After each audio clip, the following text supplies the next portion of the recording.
We live in a world of screens. More of us would know this if we look up and look around. Fingers that are glued to the screen, which are glued to the eyes, which are glued to the screen. Everywhere. Pervasive. We use them for work, play. But it's much more than that. The screens use us too. How did we get here? And where is this journey leading us? What does that even look like? And is it what we want? Is this culture's technology changing us in our society for the better? Does it empower all of us, like it claims to? Or does it only empower a select few at the expense of the many?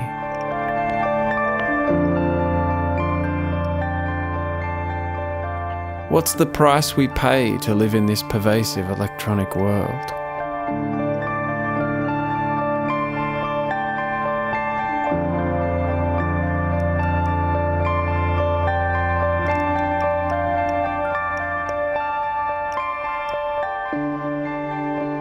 This era is unprecedented, and perhaps never before has technology been so prolific and shaped our lives so intimately. And there's the dark side we don't talk about. Why is that? Is it because we're too busy being glued to the screen? Why do we shy away from questions about our collective addiction? What's lurking under the surface? Could it be that with this era, the stakes have also never been so high that we could get it wrong?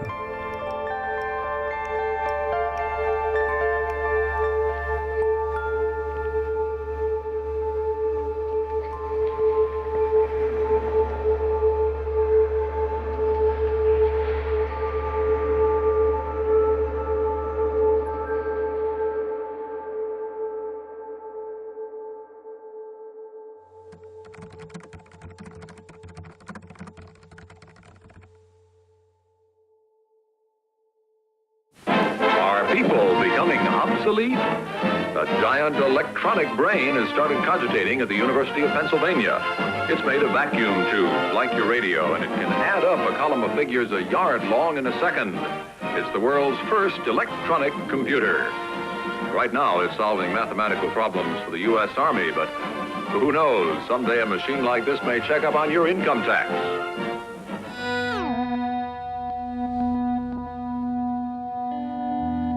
The story of how we got here begins in 1946 with the invention of the ENIAC, the first digital computer.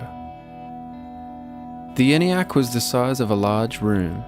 It covered 170 square meters, weighed 30 tons, and required extensive human labor to keep it working.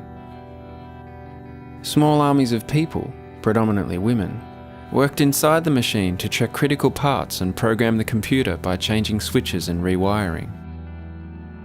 The beginnings of the computer age started literally with humans inside the machine.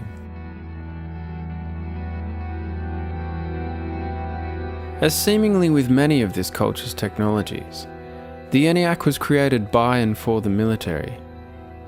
One of its primary uses was to calculate missile trajectories and play a critical role in the development of some of the first nuclear weapons, as part of the then top-secret Manhattan Project.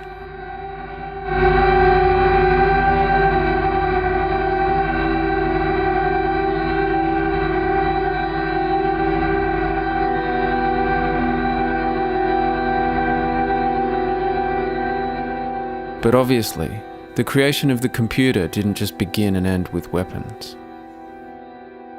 After the Second World War, in the wake of vast devastation, an economic void appeared. Industry that had been rapidly set up across the globe to fuel war now had to repurpose its output for peacetime to continue to exist or face collapse from economic overshoot. But rather than stop this war machine, it was to expand into a different form. The coming decades would see the computer not only continue to drive war, but become a force in and of itself in the post-war era of consumerism and suburbia that was to be ushered in to ward off economic collapse. The 1950s saw a huge boom from this.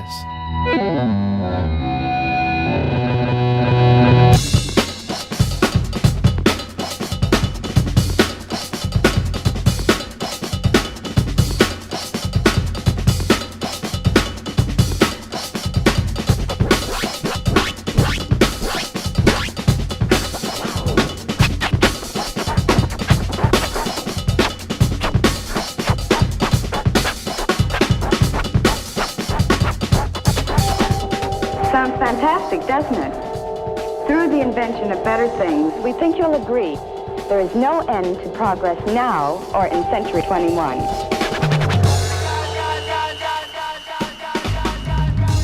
By the 60s, television was still relatively new and only in colour for the first time, solidified in its place in the home, driven by advertising. See all color shows in living color, a supreme achievement in television engineering. Yes, in little more than a wink of time, television has entered our homes, our lives, imprinted new silhouettes on our skyline. And all this has been just the beginning.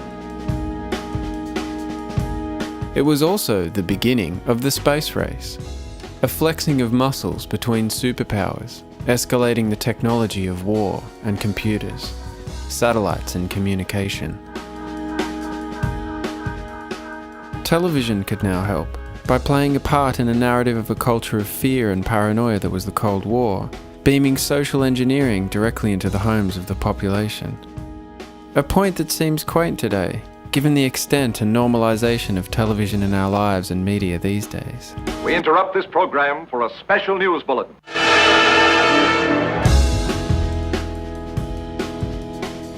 It was also during the space race that the computing structures of the internet were being developed in the Pentagon research labs of the United States military. Bob Kahn and I did the design work in 1973. He really initiated the program at the Defense Advanced Research Projects Agency. And so it's fair to say that the two of us had the primary involvement in the creation of the Internet's design. But after our first paper was published in 1974, there were just thousands of people involved in making this actually happen.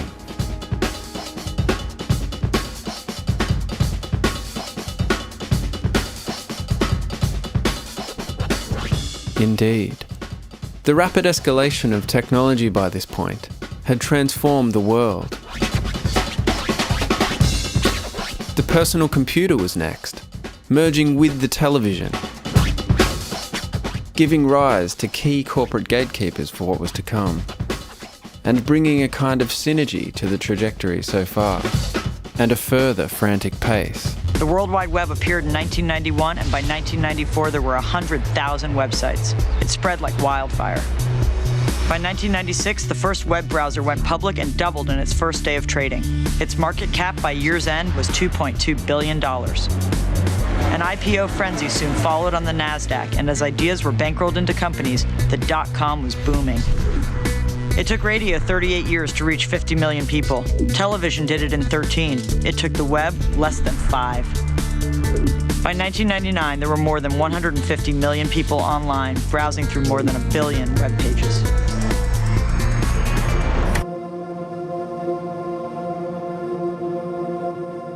Think about it.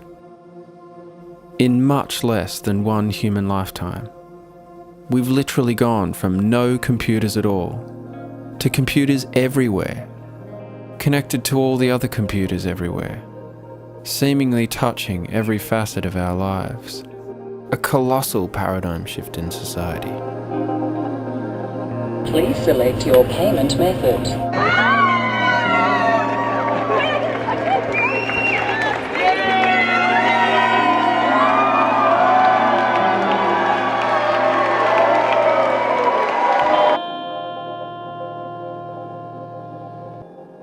What we can see over time is computing power becoming incredibly powerful. Storage becoming bigger. We're now talking not, megabytes. In the first computer I had, 0.5 megabyte was huge. Today we're talking about terabytes of data. We're also talking about processing speeds. I remember connecting at 1200 baud rate. Now we're connecting with broadband and sending hundreds of megabits per second of detailed information through our networks. We're talking about huge storage capabilities and processing power and a miniaturization of technology. We're not talking bricks anymore, but small implants that you can actually wear even, or tags that you can place onto your clothing. So a lot has happened during the last 25 years, and the next 25 years seem to be going as rapidly.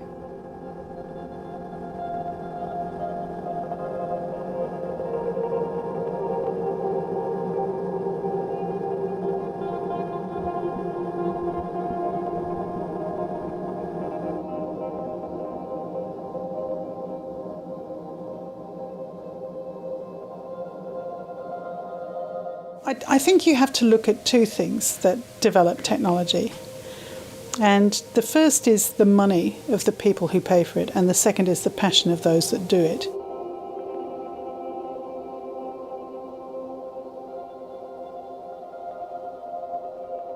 And I suppose when you look at it, up to certainly the turn of the century almost, it was very hard to develop new technologies without one of three forms of funding, and I tended to refer to that as the ABC of technological change, because it was either funded by the armed forces, which were one of the greatest, most, and I included the space race in that really, or B, for bureaucracy. When you look at the processing power of sort of getting files and data on everybody and making sure that they were paying their taxes and their car registration and all the rest of it. And then the third is corporate power. So the entities that want to know what you buy, who you talk to, how to market to you. So those three sources, even if you look at universities and you say, well, an awful lot of innovation went on in universities, but the projects that get funded in universities are still either funded through alliances with business or government sponsored in some way.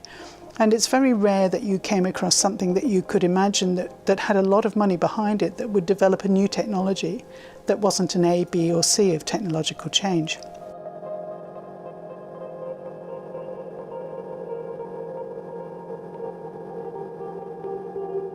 I suppose in the 10 years after the turn of the last century, to start seeing that really the A, B and C of technological change, those were still the main funders, but there were a whole new set of innovations that were driven by social engagement, by people who were passionate and were either passionate about the technology and kept developing it in certain ways, or were passionate about other things but could see ways in which to use the technology, to harness it, to achieve other ends.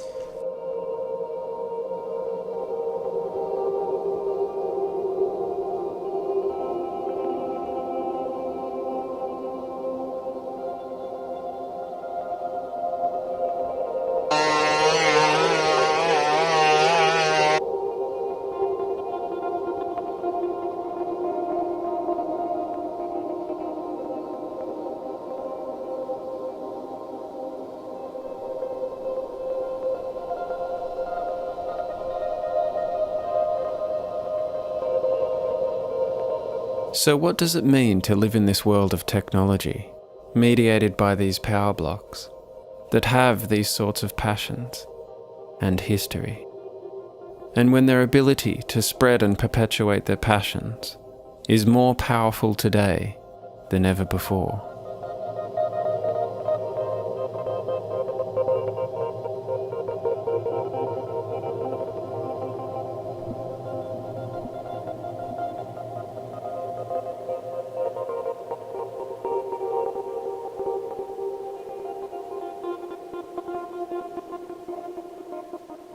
All technology is rooted in ideology. The internet has a cultural and a very concrete cultural ideological context. It represents the fusion of the old military-industrial complex of Southern California and the hippie ethic of Northern California. Both were, in a sense, opposed to authority. And in a book written by Fred Turner, a Stanford University professor, an excellent book, he explains that very strange union. Although on reflection, it's not that strange, because both the military-industrial complex, which invented the internet, or at least financed the internet in the late 50s, and the counterculture of the late 60s in San Francisco were tied together by their libertarianism. The internet itself reflects the ideology of the people who invented it, the people who drove it. Technology is simply a reflection of human will. Technology isn't accidental. Technology just doesn't come about in a vacuum.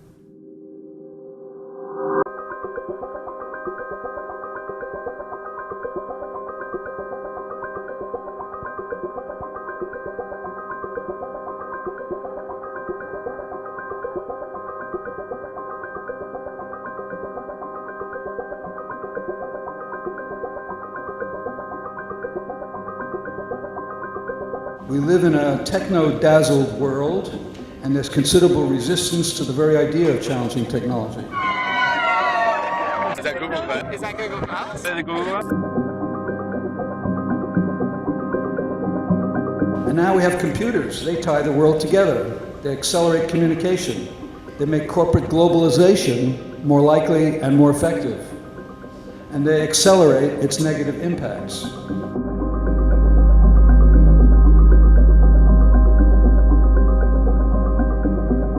Nearly all information we get from about technology comes from the people who invent, promote, and sell it. We don't really need to hear from them at this event. We hear from them every day on TV and on the internet. We've been hearing from them for years.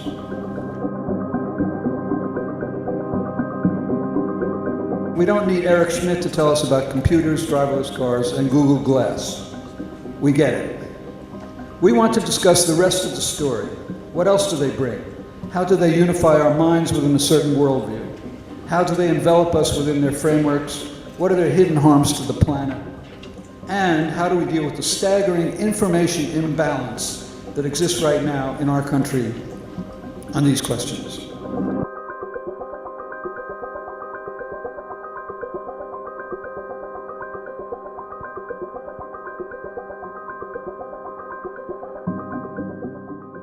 Louis Mumford was a sort of a philosopher of technology, and he's pretty interesting because he was very pro-technology until World War II, and World War II changed his mind.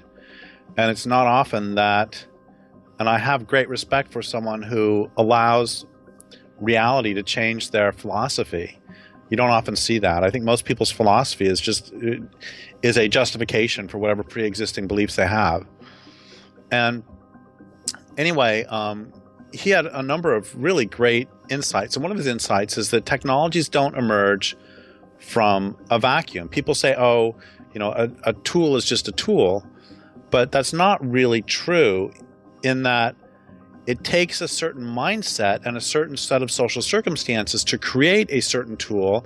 And then once you have that tool will then lead to certain mindsets. And a couple examples might make this really clear. It takes a certain mindset to create an atomic bomb. And then it takes a certain mindset to create an automobile. The Tolowa Indians lived where I live now for at least 12,500 years, and they didn't invent backhoes, they didn't invent chainsaws, they didn't invent automobiles, and it's not because they were too stupid. It's because their way of life and their mindset made those technologies unthinkable. On the other hand, they created entirely different technologies, such as salmon welcoming songs. Those are songs that they would sing to welcome the salmon and to help the salmon return home. And such a concept here is pretty much unthinkable. I mean, if somebody went out to to the docks and started singing a salmon welcoming song, everybody would think they're nuts.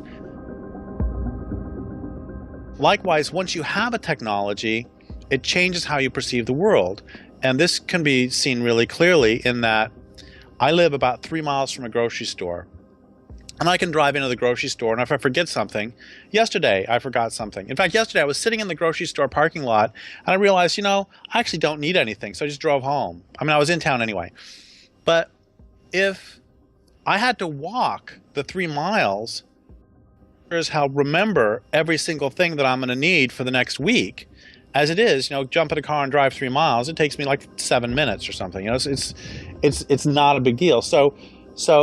Or you and I are having this conversation half a world apart. The technology has changed how we perceive the world. I spend an average of 4 hours a day. It's dark when we leave and it's dark when we come home. When we walk in the door, it's dark. We really be together more than our own family. I mean, for me, I be with them more than I be with my own family.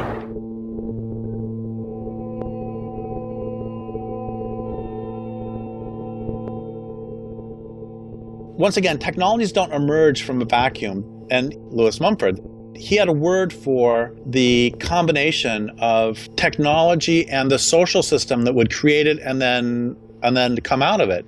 And that's a technic, T-E-C-H-N-I-C. So you don't just have a knife standing by itself. Instead, this knife is part of a larger technic. We've all heard the cliche that if all you have is a hammer, everything looks like a nail. The technology is going to change how you perceive the world and how you relate to the world.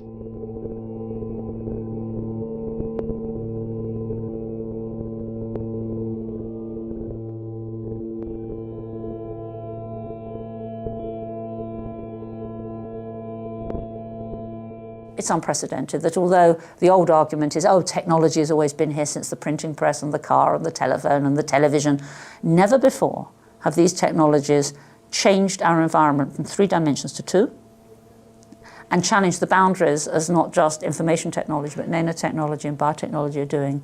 They are radically shaking up our concepts of space and time in a way that the motor car or the television or the printing press did not. So therefore I don't take that old argument of saying it's the same as it's not.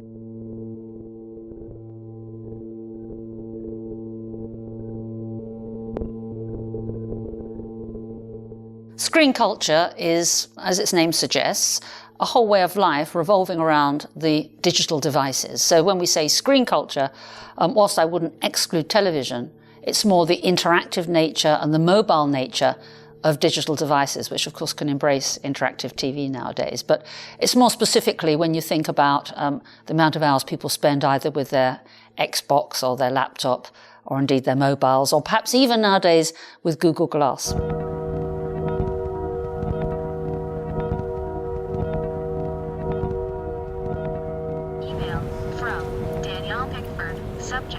Message via your Google profile. Heading to San Francisco. Message. Pedro. Heading down to Maker Fair next weekend. So I can reply to it, of course. I'm going to show you how to navigate while walking. Lead the way. Listen. Okay, Glass. Get directions to Carr. Okay, Glass. Make a call to Rafi. Is somebody calling me? Try. Okay, Glass, answer call. Okay, Glass, answer call.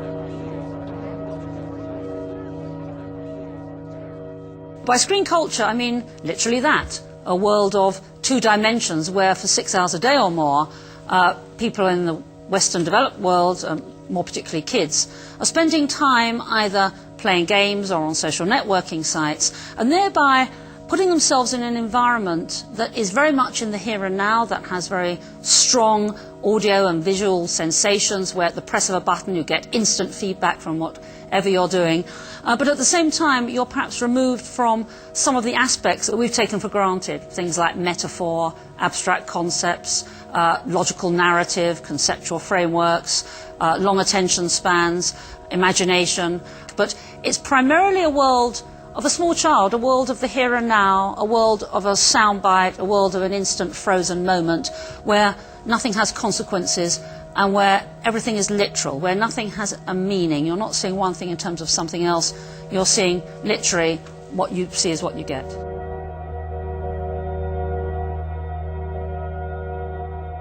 As a neuroscientist, the reason I'm particularly fascinated, and I think in equal measure both excited and alarmed by the impact of screen culture on the human brain, is because as a neuroscientist I know that the human brain is changing. It's highly plastic, as we say. That's not to mean it's made of plastic, of course, but more that it's very dynamic. It will adapt to the environment. If you think of your brain as a dynamic, connected power grid, there are billions of pathways or roads lighting up every time you think, feel, or do something. Some of these roads are well-traveled. These are our habits, our established ways of thinking, feeling, and doing. Every time we think in a certain way, practice a particular task, or feel a specific emotion, we strengthen this road. It becomes easier for our brains to travel this pathway. Say we think about something differently, learn a new task, or choose a different emotion. We start carving out a new road. If we keep traveling that road, our brains begin to use this pathway more, and this new way of thinking, feeling, or doing becomes second nature. The old pathway gets used less and weakens. This process of rewiring your brain by forming new connections and weakening old ones is neuroplasticity in action. So this is what was meant by plasticity. And one example, for example, a very famous one, is of piano players, where they had 3 groups of adult human volunteers, none of whom could play the piano. And even over 5 days, you could see that whereas the controls, who were just staring at the piano, showed no change in their brains. The brains were literally unimpressed. Those people who were taught 5-finger piano exercises showed an astonishing change in brain territory and functional area relating to digits, even over 5 days. But the even more exciting group were the third people who just imagined they were playing the piano. And astonishingly, their brains showed the similar changes to those that had done the physical exercise. So I think this shows you how everything you do, even a mere thought, in inverted commas, will literally leave its mark on your brain. And therefore, if that is the case, if we are so sensitive in adapting to the environment, if the environment is changing in an unprecedented way, as I argue as it is with the cyber world, then it follows that the brain will change in a similarly unprecedented way.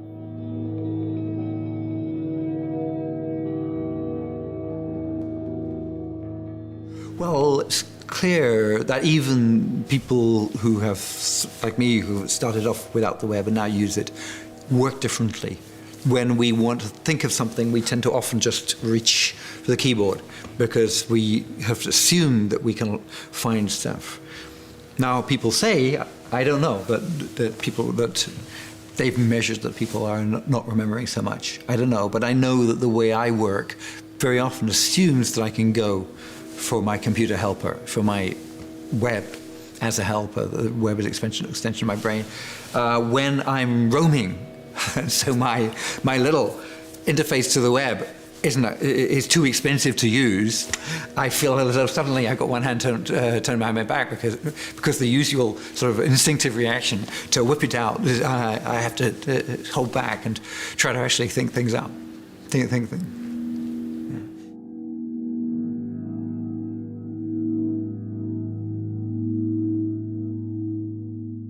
I think the price we pay for having easy access to so much information, easy, quick access to so much information, is we sacrifice some of the depth of our engagement with that information. So the kind of jumping, hopping from bit to bit to bit, clicking on links, takes the place of what used to be a more contemplative, I think, approach to thinking about one thing, whether it's one piece of information or the argument or the narrative of a book. It becomes much harder, I think, when you're bombarded by information and other stimuli, as you are all the time on the web, to sit down and really focus on one particular thing. And so we gain kind of a breadth of engagement with information, but the cost is, I think, a certain superficiality in our relationship to that information. How many of us can relate to this experience? Living vicariously through the computer, jumping from one thing to the next. Multitasking, digitally tethered. Looking up something, only to end up somewhere else completely unrelated. How many hours have you spent looking up fleeting curiosities? And how much of it do you remember? What do you take in? How many of us think through the global computer? And how has this already changed the way we think, feel, read and write, learn, understand, and remember? What does this mean over time if we go on like this?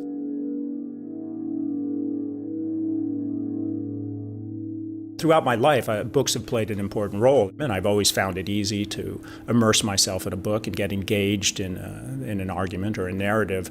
But a few years ago, as my use of the web kind of picked up, I found it much, much harder to sit down and engage with a book. After a page or two, my mind would start wandering. I'd kind of lose the focus, have to go back a page to reconnect with the argument.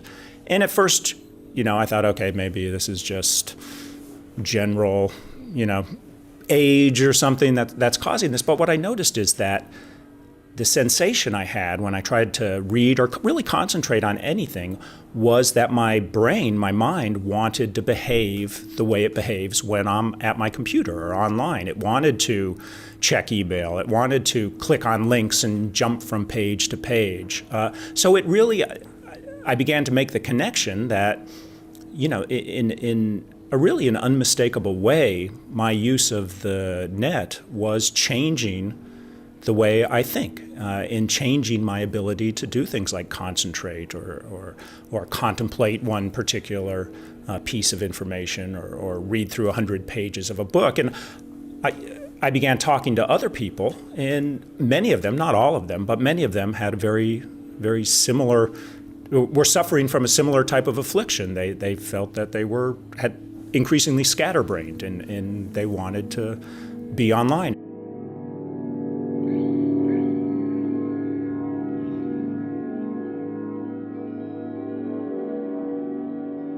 One of the biggest problems affecting the human brain in the 21st century is multitasking. And the research we've done over the past year or two that got a whole lot of attention was multitasking seems to be very bad for the brain. Not just while you're doing it, but there are lingering long-term effects. So people who multitask chronically, people who multitask all the time, seem to be less able to distinguish relevant from irrelevant information, seem less able to manage their memory, and seem less able actually to switch from task to task. So what this tells us is if we're designing interfaces to encourage multitasking or to support multitasking, we're actually creating a worse thinking, poorer thinking group of people. And it's very worrying.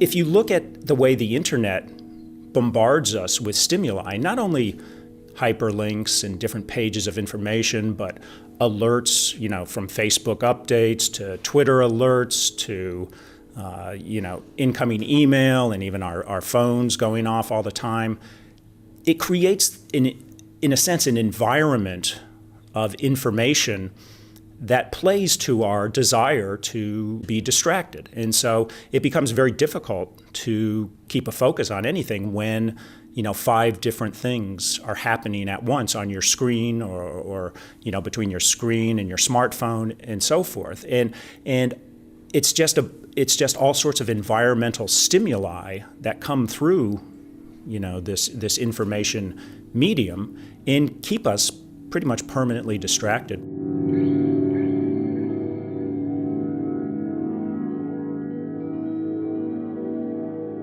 So you're reading an article online when you get an instant message with a link to a funny photo, which of course you have to share. And now you're reading your Facebook news wall, which sends you to a video of a panda bear attacking a kid. And now you're reading Wikipedia to learn everything you can about the violent behavior of panda bears.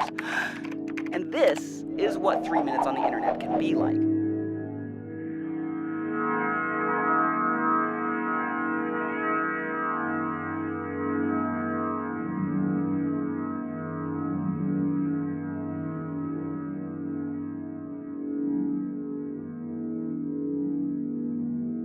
I've often spoken about the benefits of screen culture being one of agile processing, but how that mustn't be confused with content. Now, there's a book written a while ago now by someone called Stephen Johnson called Everything Bad is Good for You, which extolled the benefits of screen culture. And one of them is that it could be linked to high IQ, because the skills that you rehearse when you play video games are similar to those that are required to do well in IQ tests. That's to say, you don't need a lot of facts or infrastructure or hinterland, but you do have to be very agile at looking at patterns and connections and getting to an answer in a rather fast time frame. So the idea is that because the human brain is always good at what it rehearses, if you're rehearsing that, you're going to be good at it. And so then you go to an IQ test and guess what? You'll be good. But even Stephen Johnson says, just because, as many claim, we're seeing an increase in IQ scores in certain societies, we're not seeing an increase in empathy or understanding.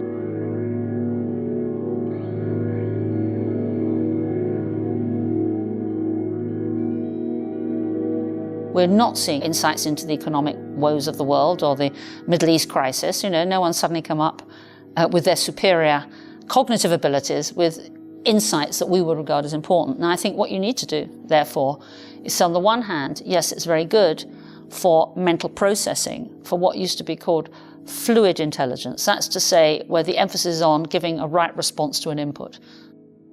But that's not the same as understanding. Information is not knowledge. And I think this is what people confuse. And by knowledge, I refer to content. And content, for me, is true intelligence, which is where you can see one thing in terms of another. So, for example, the bit in Macbeth, out, brief candle.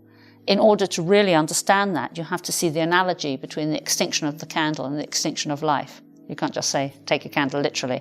And I think that that's what we are missing out on. That's what might be in jeopardy. That's certainly not enhanced by doing very fast, clever things with video games, even though you might be able to give impressive responses very quickly, correct responses very quickly. That's not the same as understanding, and I think we have to be careful about differentiating them.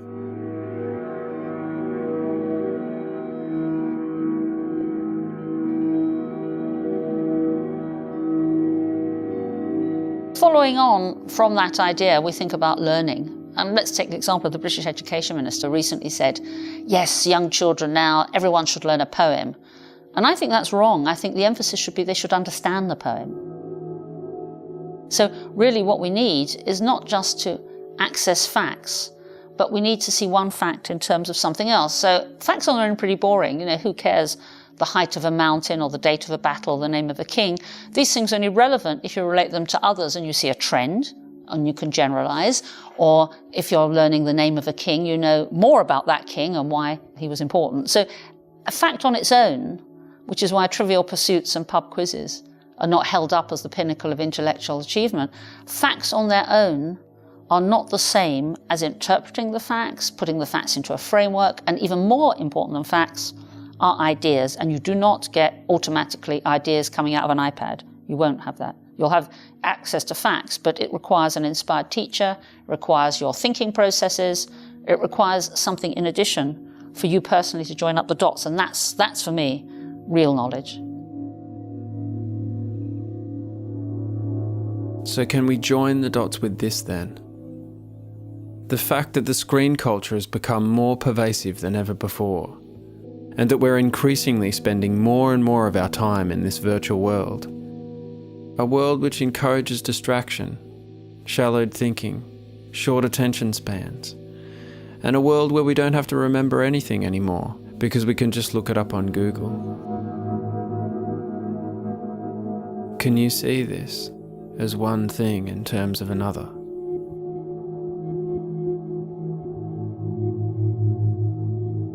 I think we are becoming more and more stupid. We don't have to work our brains so hard. Any information we need to know, we can instantly find it on an internet search system. And the worst thing would be to have a USB portal into our brain, so it's there immediately. Because the moment you take that away, you're dumb. You haven't got any information, you're relying on it.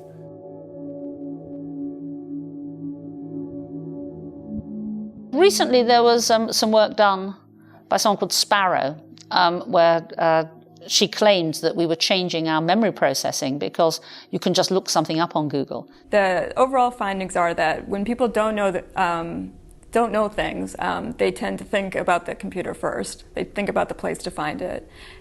When people expect to have information accessible to them later, they don't remember it as well as when they don't expect to. So they do locate it externally instead of internally. And then finally, yes, that people tend to prioritize where to find things as opposed to the things themselves. And that does concern me because let's take that ad absurdum. If you feel you can look anything up and you don't have to learn anything, this would mean conversation is going to be pretty clunky, because if I normally meet someone of roughly my generation and culture, I will assume they know where Barcelona is. I'll assume they know who Napoleon was or who Henry VIII was.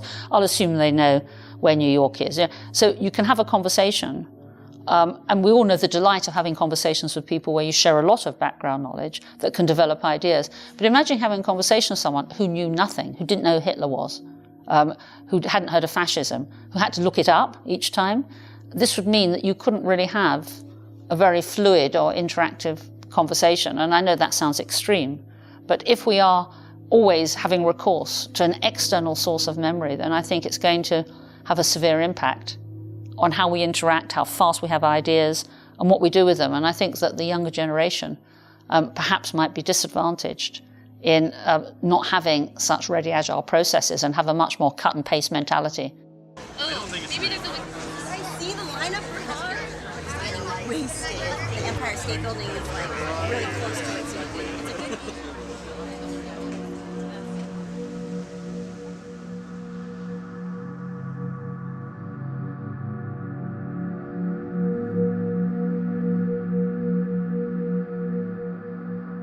I'm a little nervous about drawing a sharp distinction between what we call, Generation Web or digital natives and older people, adults, because I think that's that lets adults off the hook, and they can say, as they always say, this younger generation, they're, going to hell or whatever. And really, the effects of the internet, I think, are the same on adults as on younger kids and younger adults. So I would hate to make it seem as though older people aren't affected by the internet, because I think they are.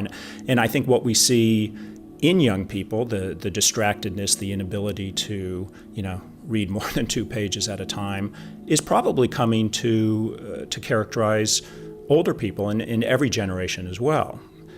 Having said that, I think obviously the human brain is malleable throughout the course of anybody's life, but it's particularly malleable, of course, when you're young. So if a person is brought up looking at screens and using the web and being bombarded by information, then the question is, will the brain circuitry necessary to do things like deep reading, deep thinking, will those circuits ever even come into being? Will they be wired for that kind of thinking, or will they be wired completely for internet type of thinking?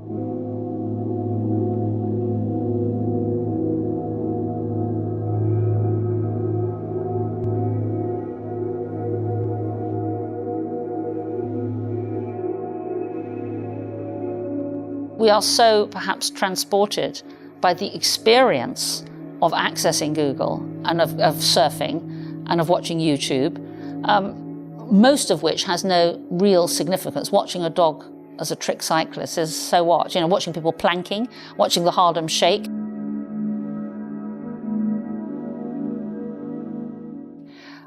Why are we doing this? It's because the experience of it is obviously, by definition, pleasurable, but we're not doing it to find anything out. We're not on a quest anymore because we know we can go on to the next thing and the next thing and the next thing. And this, in a sense, the means has outpaced the ends. And I think that, again, this will have serious implications for education.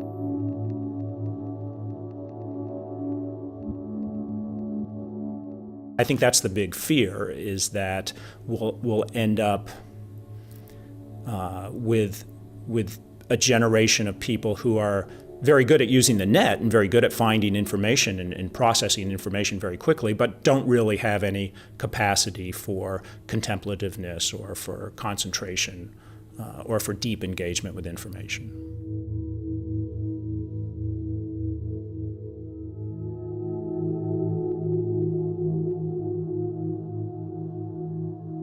I think the great value of thinking deeply and reading deeply and concentrating in general is that we begin to develop a unique personality, a unique intellect that's ours and ours alone. And that requires, I think, deep thought and in the ability to make our own associations and our own connections about things we understand deeply inside our own mind, rather than relying on the associations and connections that might be out in the world and that we might access through hyperlinks, for instance. So I really think that the human self and the human personality becomes much richer when we can slow down and when we can think deeply and engage with information in more than just kind of a cursory manner. Did the Giants win last night?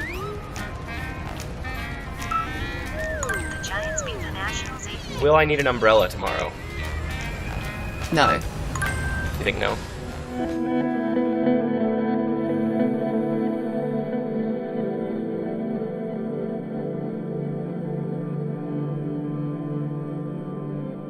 This is no longer a generation that lives deliberately, that lives its life, that lives in the moment. I think that that has time for reflection.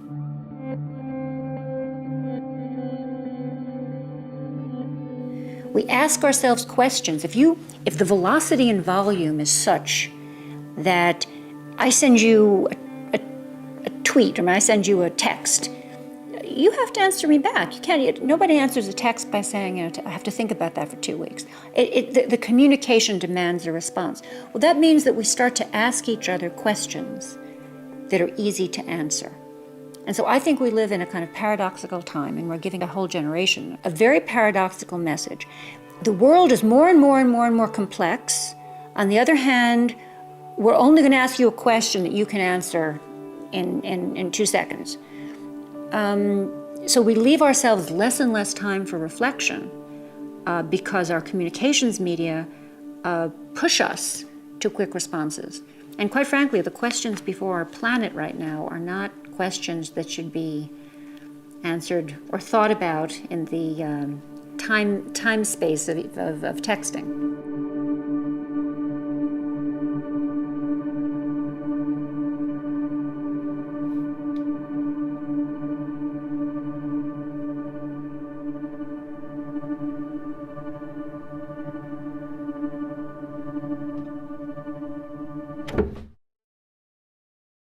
But there's a more sinister danger that compounds this superficial mindset.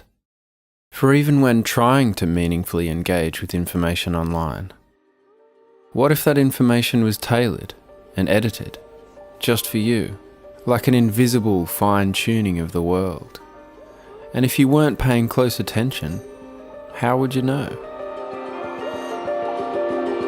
So when I was looking at Facebook, I noticed that some stories do a lot better on Facebook than others, and that people were finding it very easy to click like on "I just ran a marathon or I just baked this awesome cake, but that the stories like, the genocide in Darfur enters its 10th year weren't getting so many likes. And in a world where, the Facebook algorithm, shows the stories that get lots of social love to more people and shows the stories that don't to less people, what does that mean? Does that mean that we don't find out about important but unpleasant things that are happening?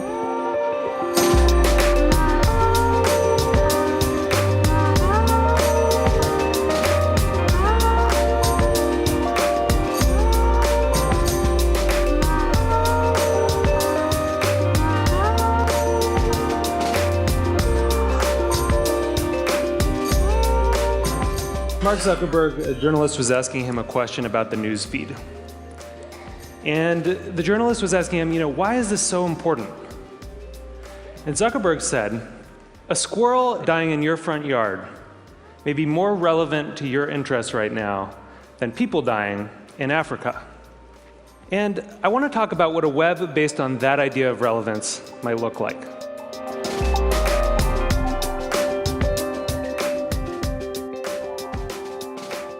When I was growing up in a really rural area in Maine, the internet meant something very different to me. It meant a connection to the world. It meant something that would connect us all together. And I was sure that it was going to be great for democracy and for our society. But there's this kind of shift in how information is flowing online. And it's invisible. And if we don't pay attention to it, it could be a real problem. So I first noticed this in a place I spend a lot of time, my Facebook page. I'm progressive politically, big surprise, but I've always gone out of my way to meet conservatives. I like hearing what they're thinking about. I like seeing what they link to. I like learning a thing or two. And so I was kind of surprised when I noticed one day that the conservatives had disappeared from my Facebook feed. And what it turned out was going on was that Facebook was looking at which links I clicked on. And it was noticing that actually I was clicking more on my liberal friends' links than on my conservative friends' links. And without consulting me about it, it had edited them out. They disappeared. So Facebook isn't the only place that's doing this kind of invisible algorithmic editing of the web. Google's doing it too. If I search for something and you search for something, even right now at the very same time, we may get very different search results. Even if you're logged out, one engineer told me, there are 57 signals that Google looks at. Everything from what kind of computer you're on, to what kind of browser you're using, to where you're located, that it uses to personally tailor your query results. Think about it for a second. There is no standard Google anymore. And the funny thing about this is that it's hard to see. You can't see how different your search results are from anyone else's. But a couple of weeks ago, I asked a bunch of friends to Google Egypt and to send me screenshots of what they got. So here's my friend Scott's screenshot, and here's my friend Daniel's screenshot. When you put them side by side, you don't even have to read the links to see how different these two pages are. But when you do read the links, it's really quite remarkable. Daniel didn't get anything about the protests in Egypt at all in his first page of Google results. Scott's results were full of them. And this was the big story of the day at that time. That's how different these results are becoming. Now, wait. Explain that again. I mean, that is astounding. So you go in, the uprising is happening in Egypt. Right. In fact, today there's a mass protest in Tahrir Square. They're protesting the military council and other issues. So if I look and someone who likes to travel look, they may not even see a reference to the uprising? That's right. I mean, there was nothing in the top 10 links. And what actually the way that people use Google, most people use just those top 3 links. So if Google isn't showing you sort of the information that you need to know pretty quickly, you can really miss it.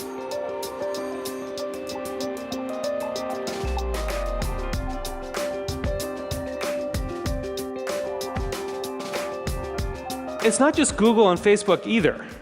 This is something that's sweeping the web. There are a whole host of companies that are doing this kind of personalization. Yahoo News, the biggest news site on the internet, is now personalized. Different people get different things. Huffington Post, the Washington Post, New York Times, all flirting with personalization in various ways. And where this moves us very quickly toward a world in which the internet is showing us what it thinks we want to see, but not necessarily what we need to see. As Eric Schmidt said, it'll be very hard for people to watch or consume something that has not, in some sense, been tailored for them.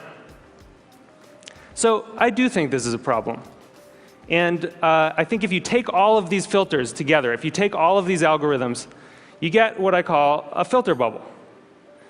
And your filter bubble is kind of your own personal, unique universe of information that you live in online. And what's in your filter bubble depends on who you are, and it depends on what you do. But the thing is that you don't decide what gets in. And more importantly, you don't actually see what gets edited out.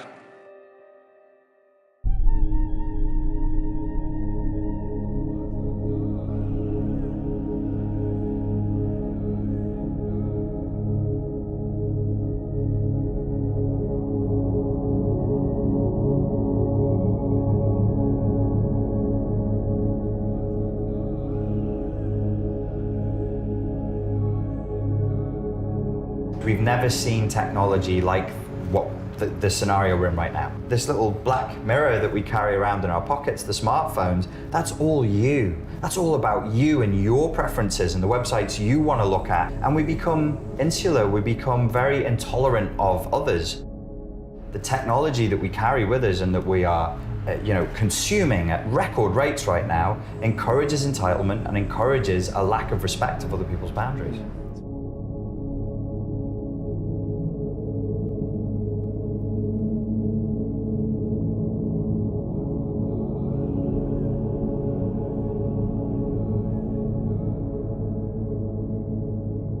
The screen culture makes people look within and not to look outside.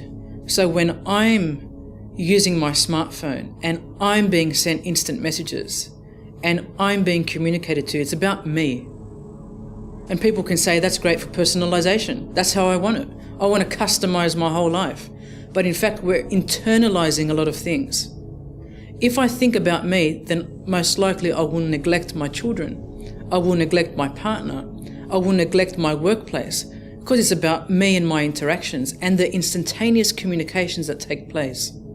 There's always a danger in that, in ignoring your neighbor, in a lack of collective awareness.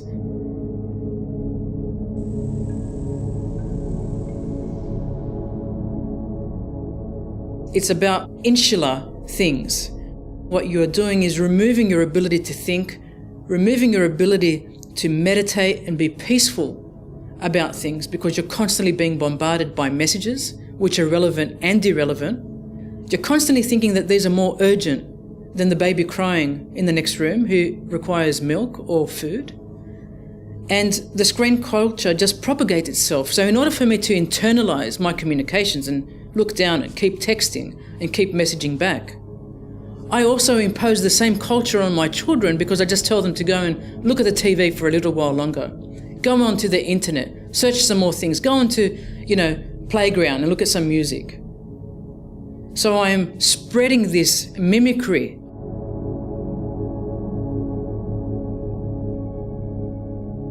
And so when my senses are enveloped and it's about me and my communications, it's not about my children, it's not about my partner, it's not about my workplace, it's about me. And I think there's a great danger in trust within society, in building relationships with one another, or a lack of building when we are concerned about the me.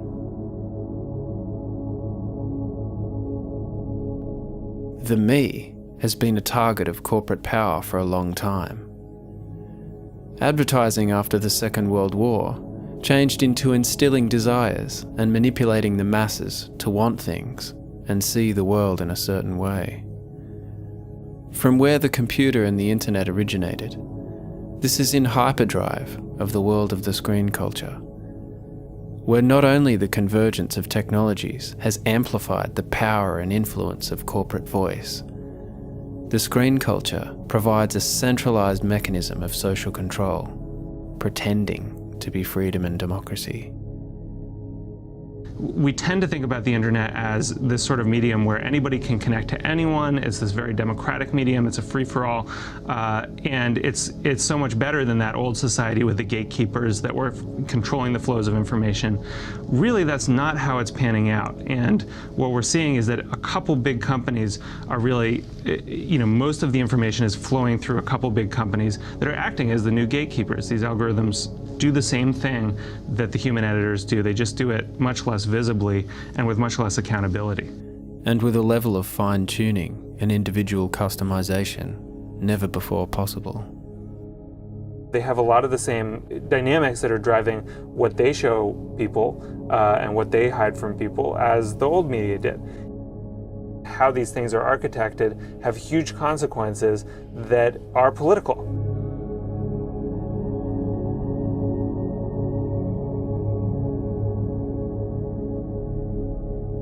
The filter bubble puts you at the center of what seems like a vast world of connectivity and relevance.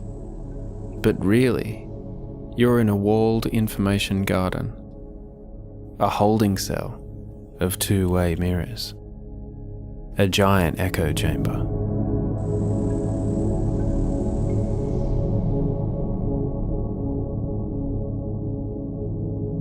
What happens to our communities, our relationships, the culture, if we're all walking around in mirror cocoons with this hyper-individualism, this lack of collective awareness? There's this thing called confirmation bias, which is basically our tendency to feel good about information that confirms what we already believe. And you can actually see this in the brain. People get a little dopamine hit when they're told that they're right, essentially. And so, if you were able to construct an algorithm that could show people whatever you wanted, and if the only purpose was actually to get people to click more and to view more pages, why would you ever show them something that makes them feel uncomfortable, makes them feel like they may not be right, makes them feel like there's more to the world than our own little narrow ideas? And doesn't that, in effect, reinforce polarization within the society in terms of people not being exposed to and listening to the viewpoints of others that they may disagree with? Right. I mean, democracy really requires this idea of discourse, of people hearing different ideas and responding to them and thinking about them. And, I come back to this famous Daniel Patrick Moynihan quote where he says, everybody's entitled to their own opinions, but not their own facts. It's increasingly possible to live in an online world in which you do have your own facts, and you Google climate change and you get the climate change links for you. And you don't actually get exposed necessarily. You don't even know what the alternate arguments are.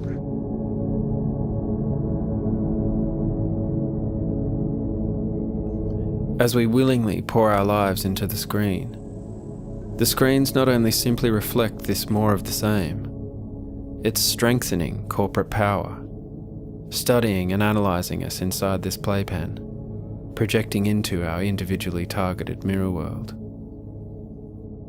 We become the product of the consumer culture in totality. There's a myth online that what we're doing is free.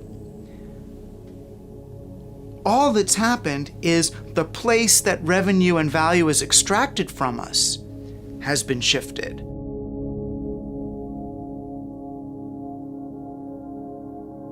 Everything we do on a computer produces a transaction record.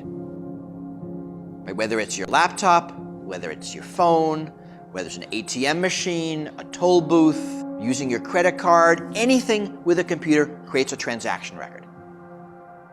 Right? Data is a byproduct of all of our information society's socialization. Increasingly, companies, computers are mediating all of our social interactions. And all of this data is increasingly stored and increasingly searchable. And this is not only where social control centers from via a screen culture. It's where our value is ultimately extracted, turned into huge profits. And we think this is a good deal. We get so much for what we think is free.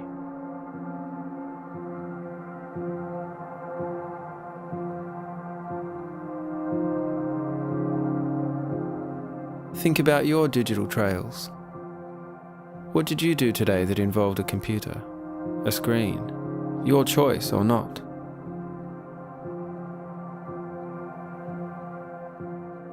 The screens are always watching, saving. Example. When you browse the web, if a page has that like button, Facebook collects information about where you visit. Even if you're not on Facebook, the fact that you've been somewhere, Facebook knows, because the like button is there. And even if you don't click, it's been loaded from Facebook's servers. They know. And this information's used to shape your experience. The same is true for Google. The millions upon millions of websites that run Google Ads, or use Google Analytics software, or make use of any Google code, YouTube video, search buttons or images. If anything touches Google, Google knows. Think about all of those websites across the internet that these companies track, analyze, dominate and influence. How are our lives shaped by this? And how do we even know what's happening behind the scenes?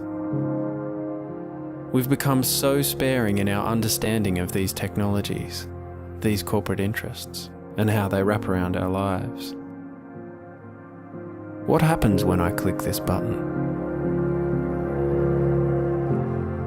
The product online is not the content. The product online is you. The product online are the eyeballs looking at that content and as much information about how to influence the hands connected to those eyeballs as possible.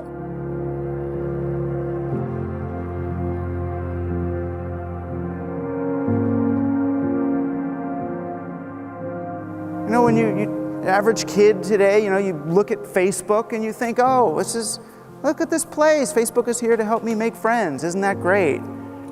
This is what this is for. Right? The distance between the user and the program is so great. We don't even know what the programs we're using are for. Right? Talk to little Johnny, and he thinks that Facebook's there to help him make friends. Go to Facebook. What do you think they're talking about there? How are we going to help little Johnny make more friends? Deeper, lasting human relationships? No, they're thinking, how are we going to monetize Johnny's social graph? Right? How are we going to use big data to predict what Johnny's going to do and then sell Johnny's future to himself before he knows he's there himself? What you have with the internet is a world on the one hand where a lot of young men, and they tend to be young men, spout a lot of nonsense, in my view, about democratization and egalitarianism and the opening up of everything. On the other hand, these young men are becoming infinitely rich and powerful.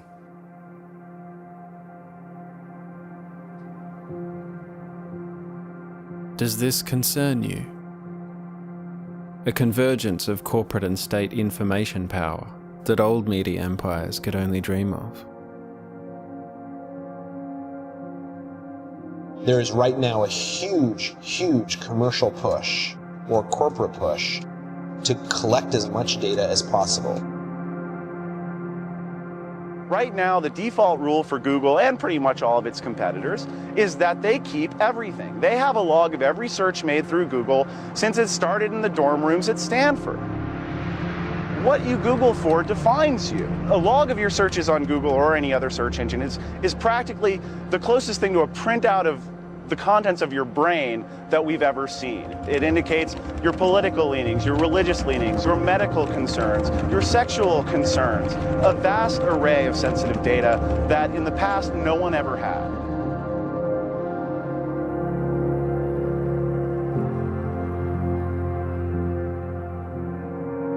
Stare into the lights, my pretties. The society of the spectacle. Captive populations glued to screens, engineered with ever-increasing precision and insight.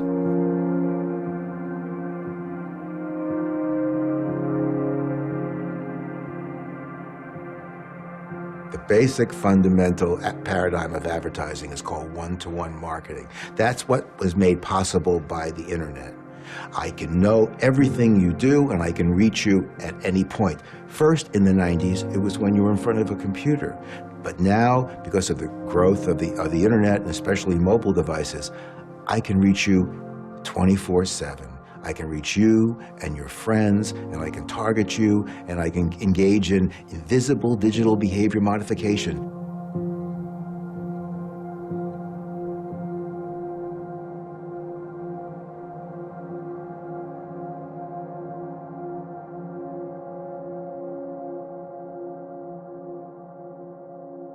What sort of ministry of truth style world actually exists and would be perpetuated because of these huge, powerful engines? Engines that now have global reach and extensive influence over the information streams accessed by billions of people. Today, in the United States, more than 85% of adults get their news from social media, and 64% get news from only one source, usually Facebook. And so the behaviour modification doesn't just end with advertising, buying stuff, and how we'd be shaped into accepting a single news feed. The mega machine is much bigger than that.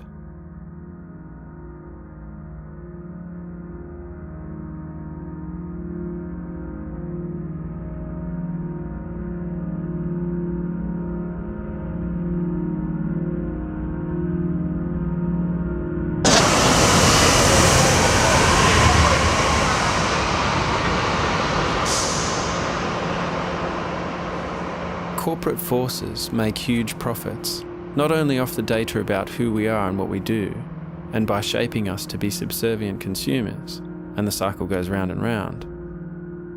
This manipulation is now done so well that politics has turned to using the very same methods. The billionaires that are behind politicians for corporate interest, who want us to vote a certain way or depend on a certain political outcome, not only donate huge amounts of money to individual candidates, but tap into the rich troves of digital data trails about each of us to generate extremely targeted campaigns. The goal is to come up with an individual level statistical prediction of your likelihood of supporting their candidate or of casting a ballot at all. Then they target you for ads. The Obama campaign is widely believed to have had the most sophisticated data mining operation. And so they created basically a holistic system where they could not just target people, but figure out the best ways to target people. It's my privilege to speak to you today about the power of big data and psychographics in the electoral process. Back in the days of Mad Men, communication was essentially top-down. That is, it's creative-led.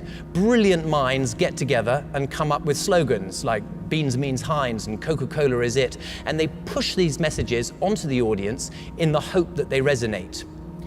Today, we don't need to guess at what creative solution may or may not work.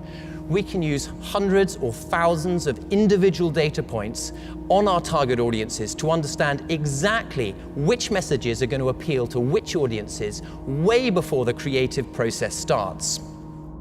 We started to look at issue models, predicting which issues, social and political, appeal to which members of the target audience, which voters. We actually assigned different issues to every adult in the entire United States. We could then take these models and put them into a matrix where we can categorize people or segment them according to how they're likely to behave. Core Trump supporters, top right, may be more susceptible to a donation solicitation. Get out the vote, people who are going to vote Republican, but they need persuading to do so. Persuasion audiences, people who need shifting a little bit from the center towards the right. Once we've identified a segment, we can then sub-segment them by the issues that are most relevant to them and then start to target them with specific messages.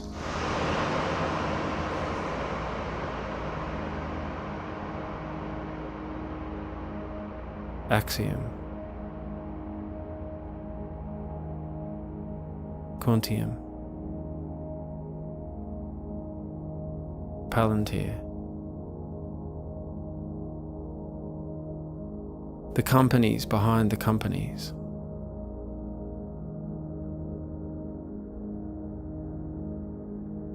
The new age of the consumer culture that has also subsumed politics, run by data.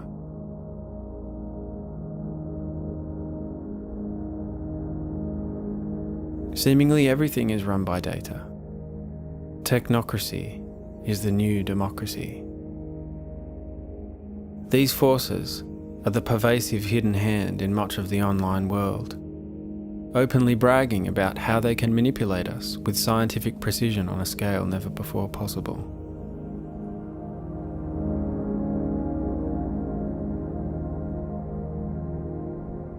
The commercial surveillance system that the advertisers have created all across the world is stunning and a cause for serious alarm. It threatens our civil liberties. It's about getting us to buy high interest rate credit cards, junk food, prescription drugs for illnesses we may or may not have, politicians who may or may not be good for us.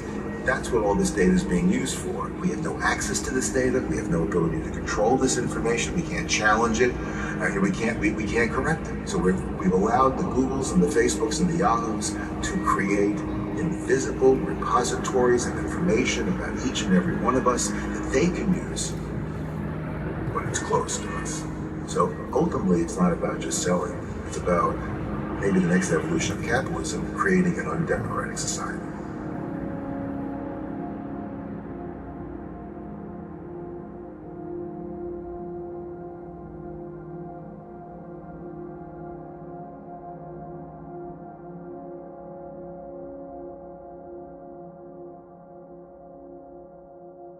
So the phrase that's often used, I've got nothing to hide, so I've got nothing to fear, is something that's often said by people. To that, I always say, you've got nothing to fear, nothing to hide until somebody identifies that you have otherwise. Business leaders. Excuse me. What's up? What are we doing here? Oh, I'm taking a video. I'd appreciate it if you'd go somewhere else with that, okay? Oh, it's fine. It's just a video. It's offensive to me. Excuse me, I'm trying to have a private conversation. Could you respect that? There's a great deal of information about humans that you don't want to have widely available, that you want to provide particular protections for. It's just a video, man. I hear you. Okay. I'm having a private conversation. Would you please move? We hear this nonsense about the only people who are concerned about privacy are people with something to hide. Well, yes. How about your password? How about your PIN? How about various aspects of your physical person? How about various aspects of your health? Various aspects of your finances, the fact that you've got a really, really valuable painting in a house that's really easy to break into and that doesn't have a security system. How about the way your kids go to and from school? What your daughter drinks and which drink to spike. There's any number of things that people have to hide. Do you not understand what I'm saying? It's a private conversation. All right, calm down. Leave. Calm down. Leave. It's just a video. Fuck you. You got it? And the horse you rode in on. Jesus Christ, you have no respect for anybody. What are you gonna do, follow me around now? Jesus fucking Christ. I should just stay outside their home and start capturing their every move as they interact in their front lawn, their back lawn, anywhere I can see from the front of their yard. And then what I should do is get in my car, put a GPS device on theirs covertly, and follow them down the street. And then I should get out at work and say, "Hi, it's me again. I'm wearing the camera, I'm recording you." And then I should follow them home and then see how they feel the next day when I do the same thing. And the day after that, and the day after that, and I think they'll get really sick of me really quick.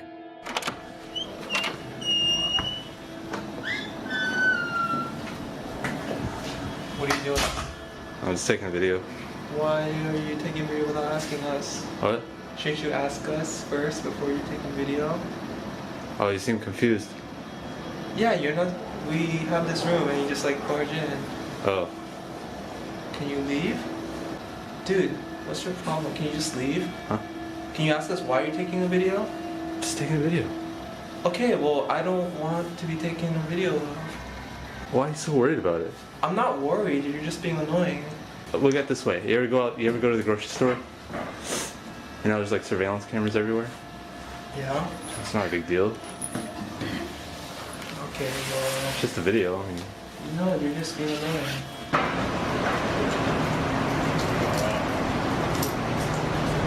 Can I ask who you are? what? What are you doing? I'm taking a video. Of what? Just a video. Why are you taking a video of me? Why not? I don't really care for other people to just be taking a random video of me. Didn't you just come out of the drugstore? Yeah. They have cameras in there.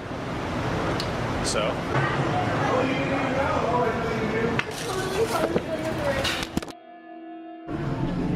are you doing?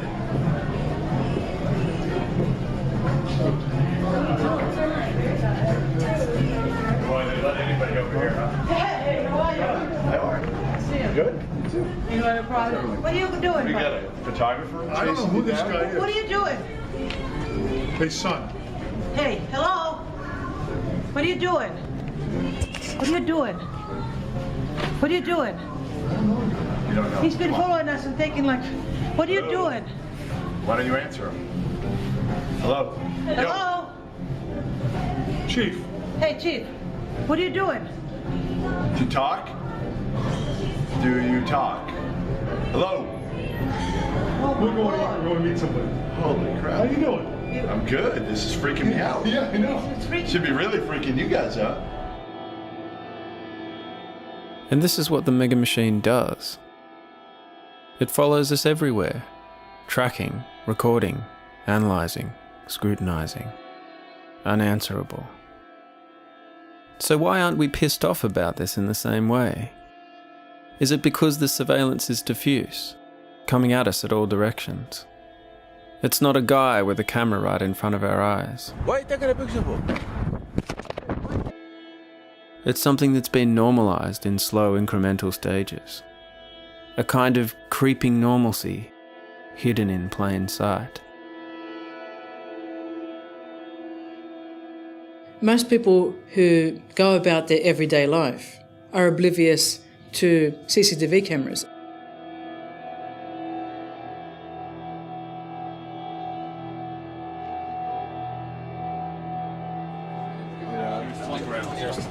You're getting a picture like that of someone that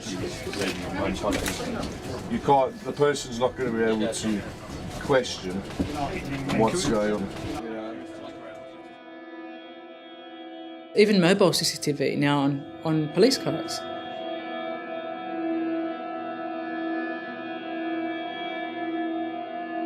And what that's called is the novelty effect wears off. So if something is new, I look up and I think, oh, it's new, it's invaded my space. Just like when telegraphs were introduced and people saw terrestrial lines that carried voice calls. Wow, what are these things, you know? We see windmills today and we think, oh, wow, a windmill. Or we see other infrastructure and we think, oh, aren't those base stations at the top of the building looking ugly? So we do notice these things initially, but we become oblivious to them over time. I don't notice base stations anymore, and I used to work very closely with where base stations went. For mobile phones. For mobile phones. The novelty effect wears off, and with that wearing off, we become immune and we forget to question what is going on.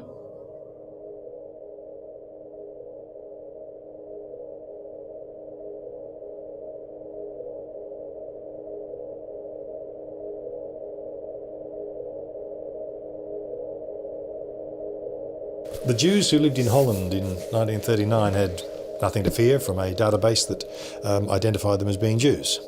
Well, they don't have anything to fear now because they're all dead, with very few exceptions. The people who had reasonable educational qualifications in Cambodia in the 70s had nothing to fear. What's there to fear about knowing that you've got a certificate or an advanced diploma? Well, most of them are dead too.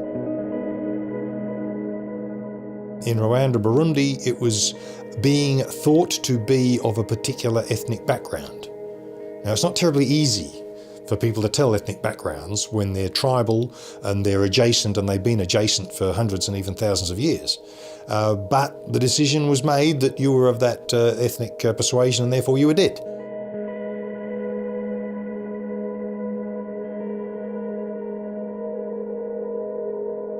Now these are just the sharp end, where the worst case of invasion of privacy occurs and you get killed. There's lots and lots of circumstances where obscure bits of information do harm to people that's somewhat less than killing them. Misinterpretation of, oh, you've got a criminal record, oh, we can't hire anybody with a criminal record. Well, you've got to work out what that was for. There have been people who had a criminal record because they were demonstrators against the Vietnam War, or they were demonstrators against apartheid in South Africa, who, once it has become apparent to the employer why they had the criminal record, they were instantly hired. You've got to understand the full background of the circumstances. There's tests of relevance, there's tests of accuracy, precision, and so on. Now, information is complex and delicate, and its use is complex and delicate. So when we look at personal information and we look at the use of personal data and the interpretation of personal data, we've got to be very, very careful. Everybody's got something to hide, and everybody will discover in the coming years, 5, 10 and 15 years from now, that some of the things they didn't think they needed to hide would have been better off hidden because they've suffered because of that information's availability. It's a delicate flower. We've got to be careful with people. A lot of people say, well, I'm not doing anything, so it doesn't matter. Well, you may not be doing anything now, but you can't say anything contrary to the administrative position, because you may become a target. And if you do that and you become a target, they've already assembled all this back data on you, and now they could start looking for some way to charge you with some kind of criminal act or harass you in some way, like at the border, or internally here, they can harass you through businesses. Things like that. All that is that's a real danger when government assembles that kind of knowledge about its citizenry. I mean, from my background, the KGB, the Stasi, the SS, and the Gestapo, they could never have dreamt of having such an ability to monitor the population. That's the real threat. Can you imagine that a guy from the NSA is actually saying that all of their enemies before put together is essentially less than what they have built to deploy on all of us?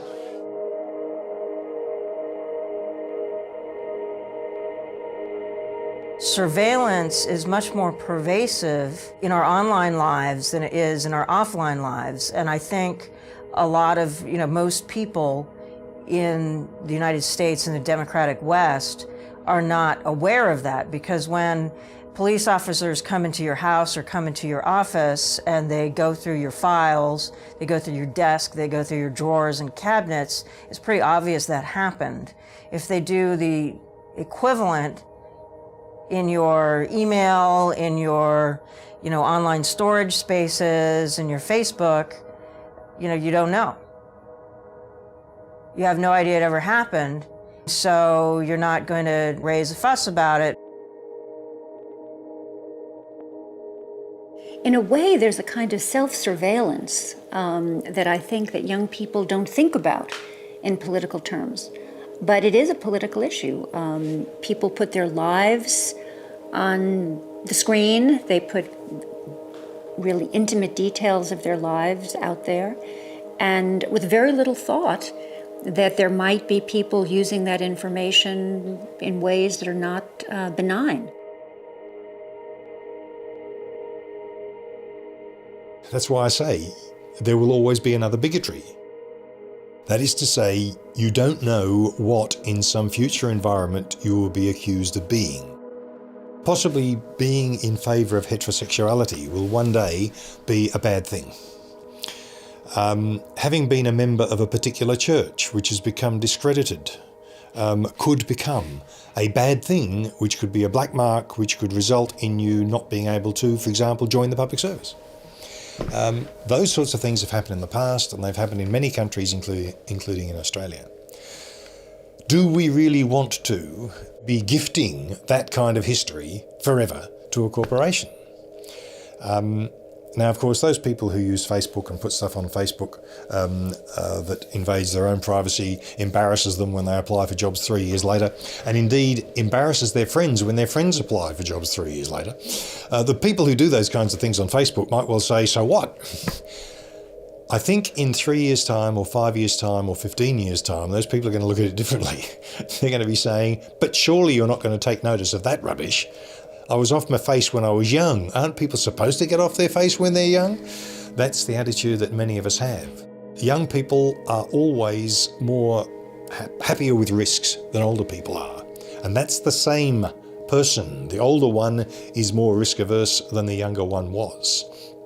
Yes, I and many of my friends, before I had a grey beard, did lots of stupid things. I had the advantage that they were only visible in a limited space because the ability to film things was nothing like then what it is now.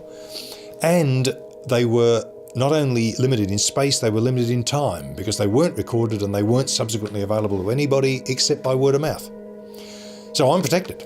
My youth's all right. All the things I did that were stupid in my youth aren't up there on Facebook and won't be, and they aren't in Gmail. But the current generation are facing a different thing. They're facing capture and recording and retention in ways that we think is quite inappropriate. It runs quite against the grain for humans.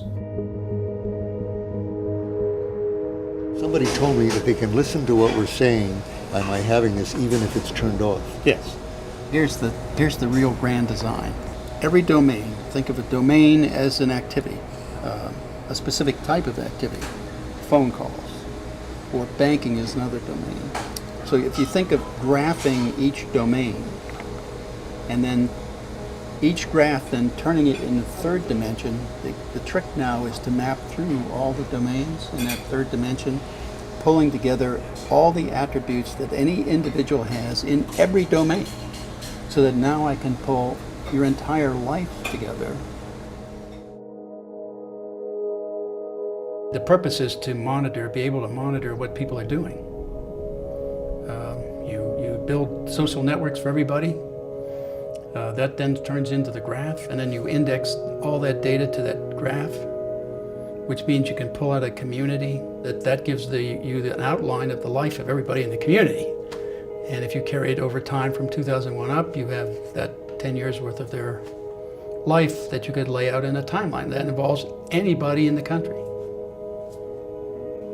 The dangers here are that we fall into something like a totalitarian state like East Germany. That's actually the creepy thing about surveillance, like preemptive surveillance. You can find anything about someone, you can make stuff up, you just collect all this material and you can go back later and interpret it in so many ways, and so everybody can become the enemy instantaneously.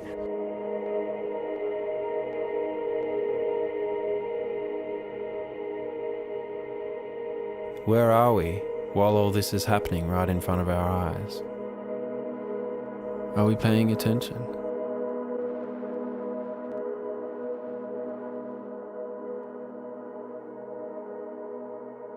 One of the big questions of our age, I think, is whether the internet is helping make people more informed. And, clearly we all have a lot more access to information. But is that information turning into a better informed citizenry that's better able to make decisions about the important issues that we all face? And at this point, we have a lot of data on this. And I think we can actually say it's not really.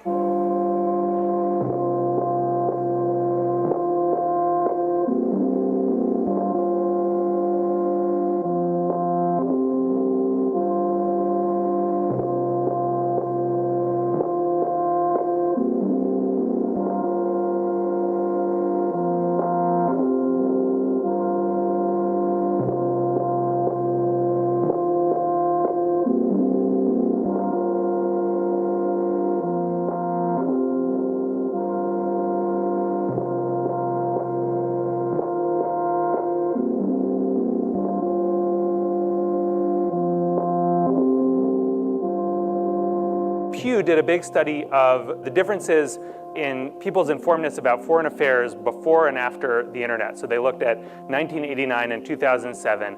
And they found that on many metrics, actually, people dropped in terms of their ability to, in terms of their knowledge of foreign affairs. And that's really weird because right now, it's as easy to go to Die Zeit or Le Monde as it is to go to the New York Times. There's no barrier to entry here. And yet, the percentage of Americans who know the name of the Russian president has actually dropped by like 10 percentage points. And of course, this isn't just a problem of informedness about foreign affairs, and we've all seen these studies. Americans are pretty poorly informed about domestic affairs as well. 44% can't define the Bill of Rights.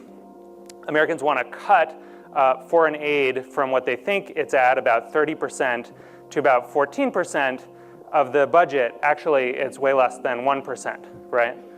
And so, we have this, this real challenge of informedness.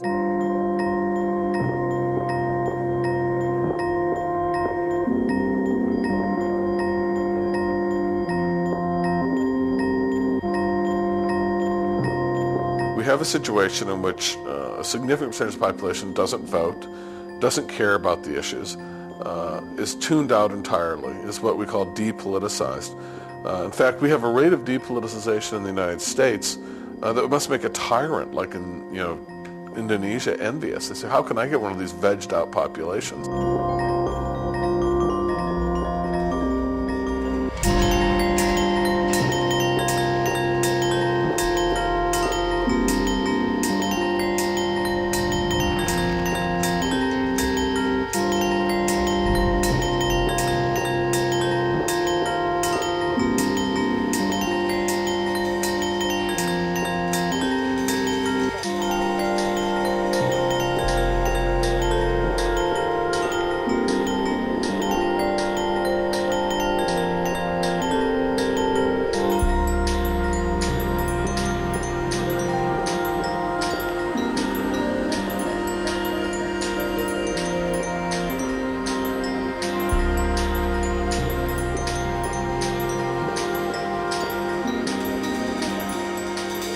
We adopt without realizing what the repercussions are to our everyday life. And the more we become ingrained in this new technology, in this web, in this internet of everything, we are actually becoming commodified subjects whereby our patterns and trends are analyzed, and that data is then on-sold to others so that they can manipulate us. It's an information manipulation of the individual. It's an exploitation of sorts.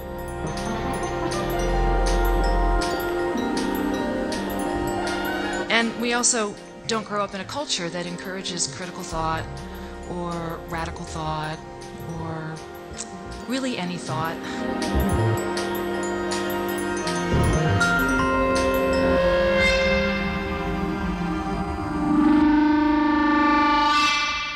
Well, what about the responses of those who run these search engines, that they're merely responding to the interests and needs of the people who use the system?